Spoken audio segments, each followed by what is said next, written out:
يبقى الأمل لنا دوم الأجل. فمن ذا الذي يقنط من رحمة الله؟ فمن مرض لشفاء، ومن حزن لفرح، والحمد لله على الصحة بعد المرض. يا من شفاه الله دوما معافى، جئنا نشارك بالسلام وندعو حمدا لله على السلام.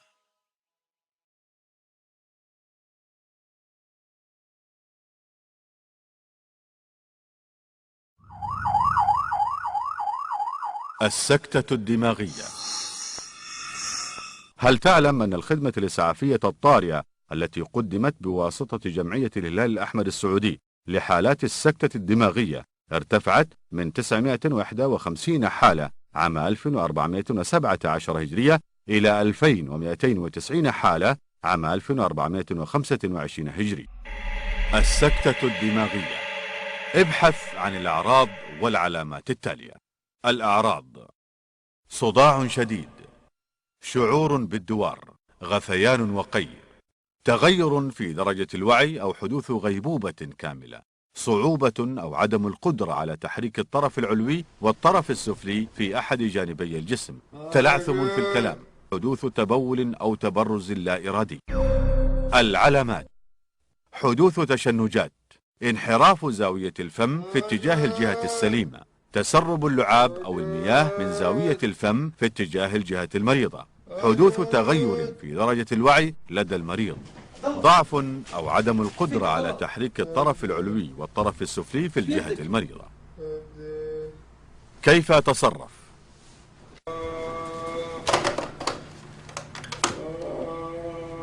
صديقي صار عليه صداع شديد وتغير وجهه ويده اليمين ما يقدر يحركها. اسمعني اول شيء طمن المريض. أيوة. طمن المريض وهدئ من روعه. ساعد المريض على أن يكون رأسه وكتفاه أعلى من مستوى الجسم، وذلك بوضع وسادتين أسفل رأسه وكتفيه. اخلع عن المريض ملابسه الضيقة وفك رباط عنقه إن وجد. تحذير: امنع المريض من تناول الطعام والشراب. إذا كان المريض غير واعي افتح مجرى الهواء وافحص التنفس. إذا كان المريض غير واع ويتنفس ولديه نبض ضعه في وضعية الإفاقة. إذا كان المريض غير واع ولا يتنفس ولديه نبض قم بعملية الإنعاش الرئوي. إذا كان المريض غير واع ولا يتنفس وليس لديه نبض قم بعملية الإنعاش القلبي الرئوي. المستمع العربي الكريم، أحاول في هذه ال5 دقائق صحة أن أشرح اليوم موضوع الجلطة أو السكتة الدماغية. فمن المعلوم في علم التشريح ووظائف الأعضاء أن هناك منظومتين من أوعية الدم تزود الدماغ بما يحتاجه من الأكسجين المحمول على أسطح كريات الدم الحمر. يحدث في الكثير من حالات الجلطة الدماغية أن يفقد المريض القدرة على النطق أو القابلية على البلع، مما هو معروف من أعراض جلطة الدماغ. طبعا قد يصاب المريض أيضا بالشلل النصفي فيصبح غير قادر على حركة الطرف الأعلى والأسفل أو الطرفين معا، كما أن النظر أحيانا قد يتأثر. لكن السؤال المهم هو ما هي الأسباب التي تكمن وراء الإصابة بالجلطة الدماغية، ولماذا تتشكل أو تتكون الخثرة الدموية عند شخص معين وليس عند آخر. استدلت الدراسات الطبية العديدة إلى عشرات الأسباب التي أقول عنها أمراض التي قد تؤدي إلى الجلطة الدماغية. على رأس هذه الأسباب هو ارتفاع ضغط الدم عن معدلاته الطبيعية، مما قد يؤدي إلى ليس فقط الجلطة الدماغية ولكن النزف الشرياني في بعض الحالات أيضا. من أسباب الجلطة الدماغية الأخرى، وليس فقط ارتفاع ضغط الدم ولكن هناك أسباب أخرى، مثلا مرض القلب، وخاصة مرض اضطراب ضربات القلب، ما يسهل تكون الخثرة الدموية ويزيد المضاعفات الناتجة عن المرض، إضافة إلى المعاناة من أمراض السكر وزيادة الدهون في الدم، مما يكشفه الفحص المختبري ويمكن أن يستدل عليه أيضا. لذلك كل هذه الأمراض طبعا لها علاجاتها، وكل هذه الأسباب المؤدية إلى الجلطة الدماغية لها علاجاتها الخاصة، ولكن أولا من الواجب الوعي لمثل هذه الحالات وتشخيصها بوقت مبكر. إضافة إلى هذا هناك موضوع ترسبات الدهون في الشرايين السباتية في جانبي الرقبة، فهذا الموضوع أيضا قد يؤدي إلى مضاعفات تنتج عنه جلطة الدماغ، حتى إذا تم التعرف على درجة التضيق الشرياني في شرايين الرقبة أو الشرايين السباتية فلا بد عند ذلك الإحالة إلى جراح الأوعية الدموية لإجراء عملية بسيطة تحت التخدير الموضعي لإزالة الخثرة المتموضعة على الشريان الذي يزود الدماغ بالدم. طبعا يبقى أرد أكرر ارتفاع ضغط الدم من أهم أسباب تكون الجلطة الدماغية أو تسبب في الجلطة الدماغية والنزف الدماغي أيضا. لابد أن أشير هنا إلى أنه استعمال حبة الأسبرين يوميا للوقاية من الجلطات قلبية أو دماغية يبقى مهم جدا، ولكني أقول أنه ليس محبذا أبدا أن يستعمل الأسبرين إذا كان الشخص لا يعاني من أحد أسباب التجلط الدموي. فالشخص الذي عنده حالة ارتفاع ضغط الدم ولكن ليس عنده أعراض لأمراض أخرى تتعلق بالأمراض المتسببة عن الجلطة الدماغية فلا يستحسن عند ذلك أخذ حبة الأسبرين.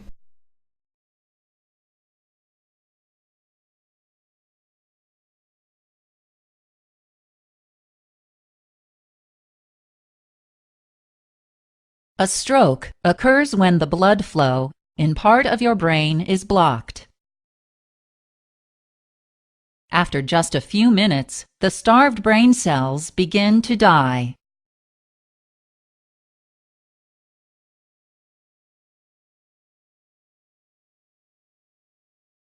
Normally, the brain receives blood via two major pairs of arteries,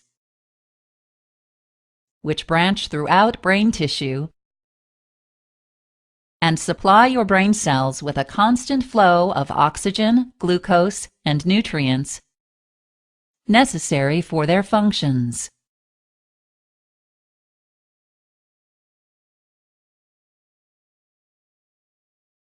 In one type of stroke, ischemic stroke,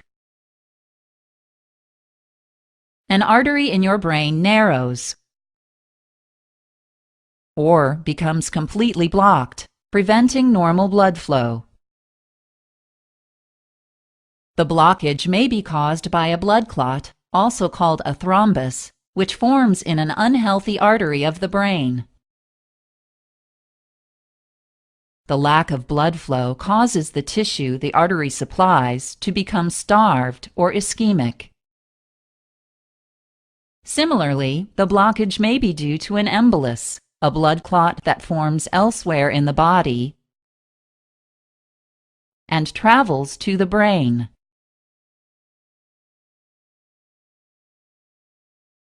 The embolus lodges in a narrowed artery and obstructs blood flow.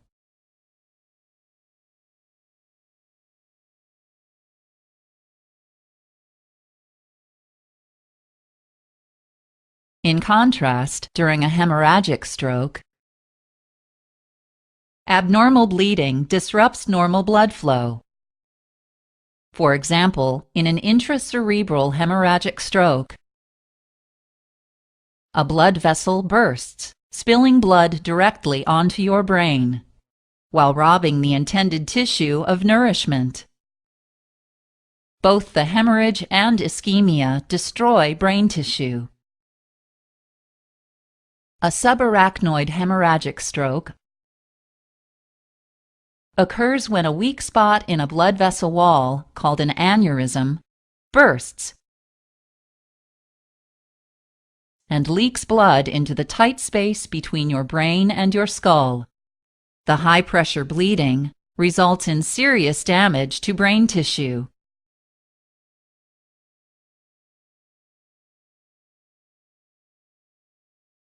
Immediate treatment for your stroke may help to minimize brain cell injury and death. If you have an ischemic stroke, you may be given medication to break up the clot causing your stroke. Later, your doctor may recommend surgery, such as carotid endarterectomy, to reduce your risk of having another ischemic stroke. In the case of hemorrhagic stroke, emergency surgery may be necessary to repair damaged arteries or reduce the pressure of the blood on your brain.